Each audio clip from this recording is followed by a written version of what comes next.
Hey guys, DFW's Cars here. How's it going? I'm here today with the Mitsubishi Outlander.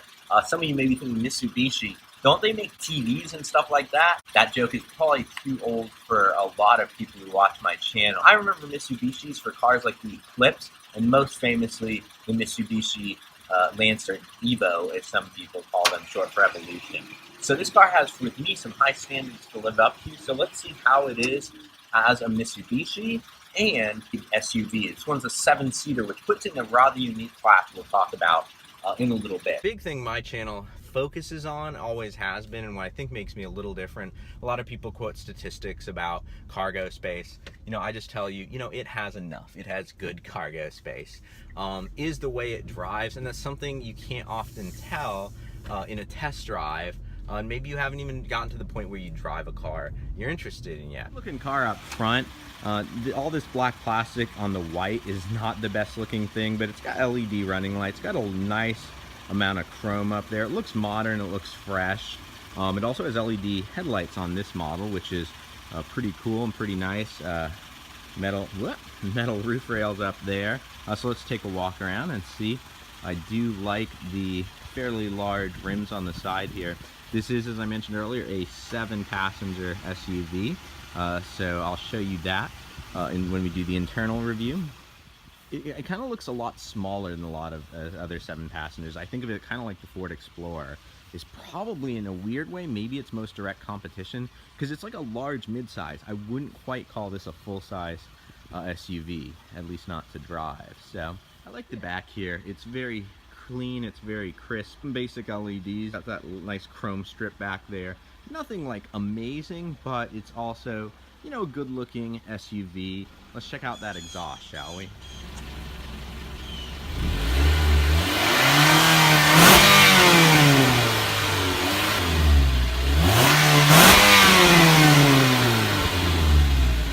Check out that engine, shall we?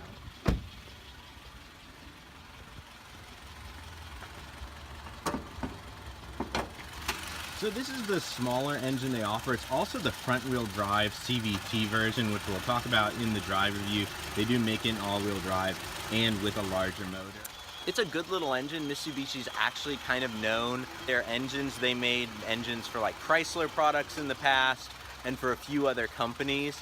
And they were good, reliable, steady engines. It is a nice looking SUV inside, starting on the door here. There's some wood type trim up on the top there. That black plastic down there I'm not a huge fan of, but overall the other materials are very nice, like the stitching over there. So that's a little thing, it's not huge. The wheel is extremely nice. It almost has what's like a wood look and feel down on the bottom half there, and this wheel is also heated from there down on this model, so that's nice. So good steering wheel, good controls. Smart cruise control, a lot of driver's tech features which we'll talk about, nice looking gauges, awesome stereo, which I'll talk about a little bit. I mean, I don't know how much you can tell from a video how good it is. One thing I like, it doesn't have a center fill speaker. No, it doesn't. But it has a couple of different surround sound options, including something called Dia Wide. I'm probably saying that wrong. DTS Neural, which is something you'd find in your home theater. The I drove had that, not a whole lot of cars do. It makes it sound like there's a center channel speaker, and it gives you some surround. So love that. You can even adjust the sound stage on the car. That's pretty cool. So that's why I just leave it in the Neural. Just one second. There are a couple of things you've probably already caught. Like these buttons kind of look dated and rather big, and then these buttons down here. So, and there's other little things like that too, from when this car used to have an ignition, or I guess maybe they make a model without a keyless start. So there's that down there, and then there's another variant of that. I believe this is for the all-wheel drive model, most likely. So little things like that aren't especially great, but then overall it is nice. Not everything in this class is kind of the finished dash up here.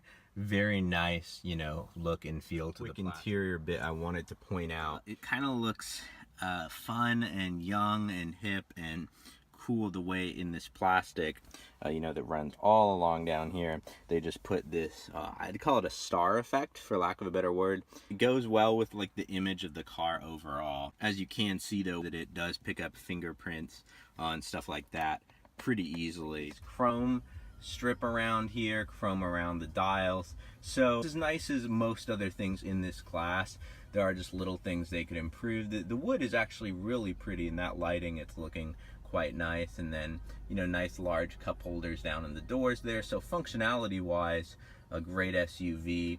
Very nice seats as well. Extremely nice on this car. Very comfortable. Not a lot of bolstering, especially on the bottom there, but there is some on the side. Again, it's a fairly large SUV, so it's probably not a huge requirement. But with the rear seat folded down as it is, when you try to get in the console, you can't. Not a huge deal, but it is just something I wanted to point out. Back here, it is very nice, very, very spacious. Like, I can go back and forth, which you'd kind of expect for a mid-size SUV. Kind of a fuller mid-size SUV. Cushioning here so you can rest your arms.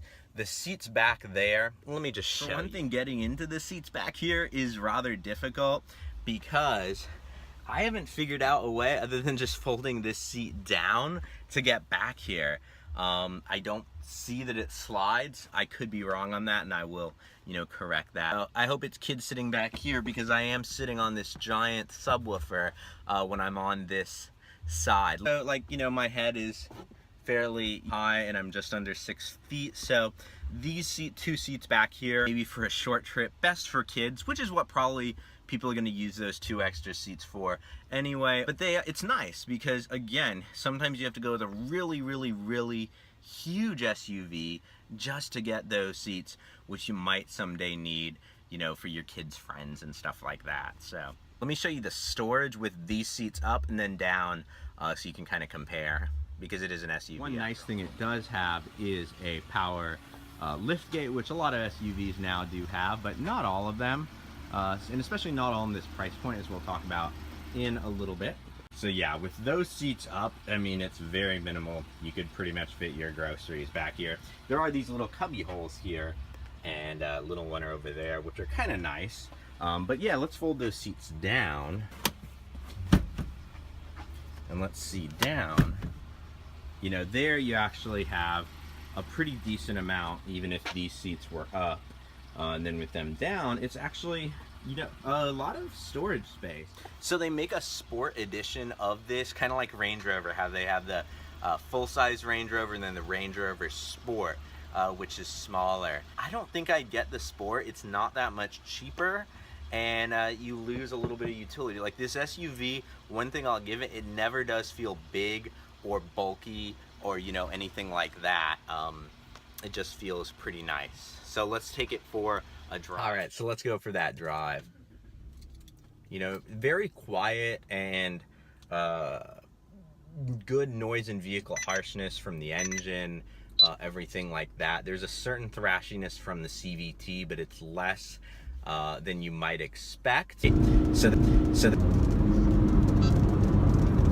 little noisy for, you know, big SUV. So that's one area Mitsubishi could improve it. Like high city speeds and a little bit on the highway, it's noisier than some of its other Japanese competitors. So that's one area of improvement. One cool thing is the feature set for such a small company. Some of those things on the trim I was telling you about is why, you know, it's a small, very lean company, smaller than Mazda even. In that way, you know, I don't fault them for things like that because they're just little things. My channel focuses on, always has been, and what I think makes me a little different. A lot of people quote statistics about cargo space. It has enough. It has good cargo space.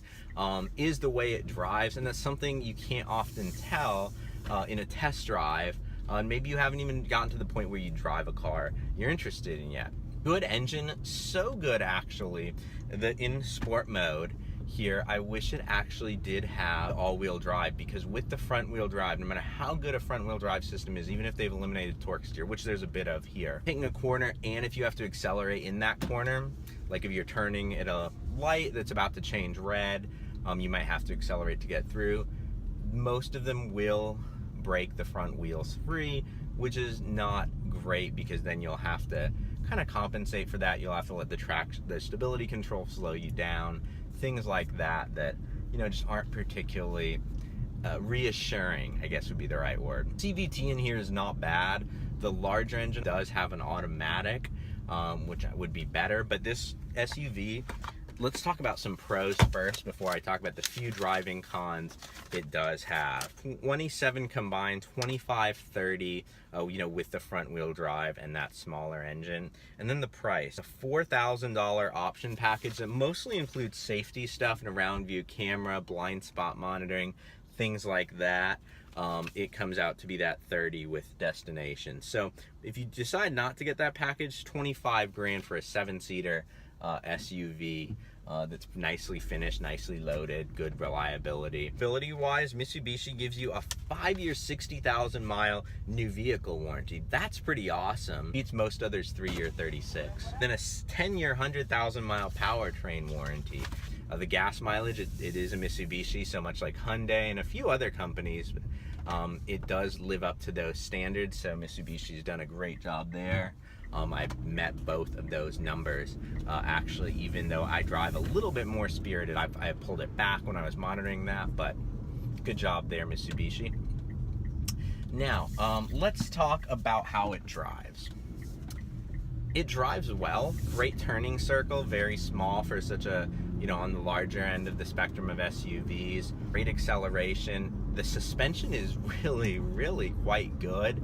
A little bit it can get floaty when you're kind of on the highway and doing some turns there because it is high up, which since it's front wheel drive, this model didn't necessarily need to be as much, but it feels like for the most part you're driving a Mitsubishi sedan around, which is a good thing.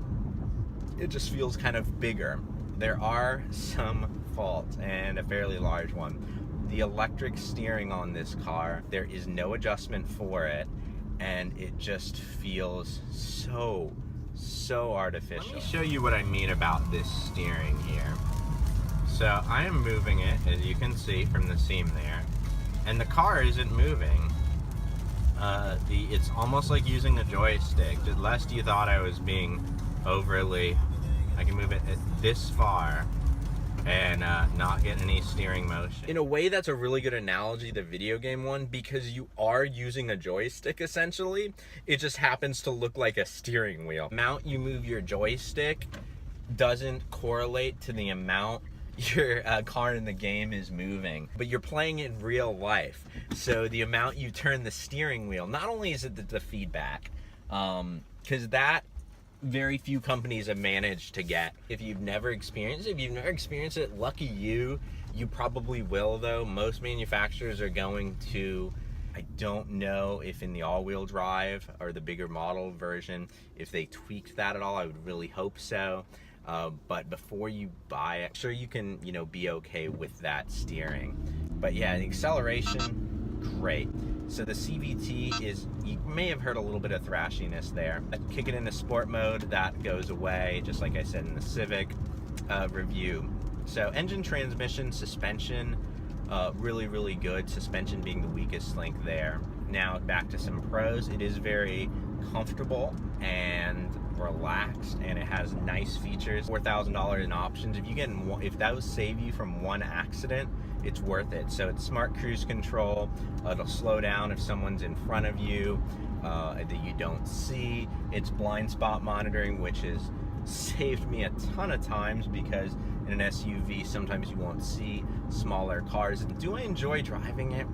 Yeah, it's a very nice ride, but as soon as I have to do anything involving, steering more than gentle curve, that it's okay for.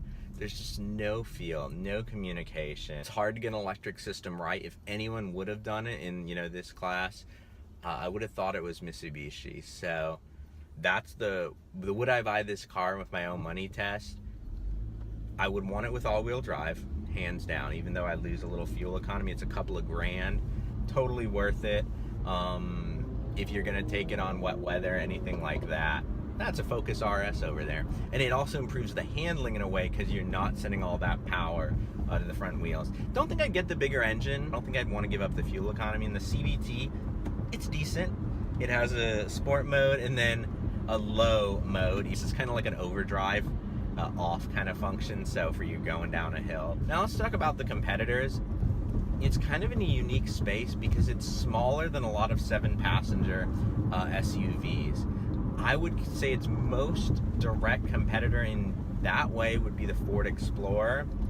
If you're going more the Japanese way and you know, are a fan of Mitsubishi in general and things like that, this beats the Explorer. Or has, you know, you can get like a V8 in it.